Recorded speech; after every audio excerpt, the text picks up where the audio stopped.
ফেরাউন যখন নীল দরিয়াতে ডুবে যাচ্ছিল তখন ৭০ বার মুসা নবীকে ডেকেছিল। সেই মুসা নবী একবারও সাড়া দেন নাই। তখন আল্লাহ পাক মুসা নবীর কাছে ওহী নাজিল করলেন, হে মুসা, তোমাকে ৭০ বার না ডেকে যদি আমাকে একবার খালি আল্লাহ তুমি আমাকে বাঁচাও, তখন আমি আল্লাহ তাকে বাঁচিয়ে দিতাম। কিন্তু সে আমাকে না ডেকে তোমাকে ডেকেছিল।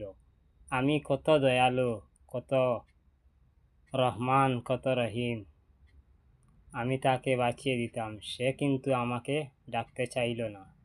তোমাকে ৭০ বার ডাকেছে, কিন্তু তুমি কোনো সাড়া দেও নাই। কিন্তু দেখো আমি আল্লাহ কত দয়ালু, কত মায়া, কত রহমান, কত রহিম।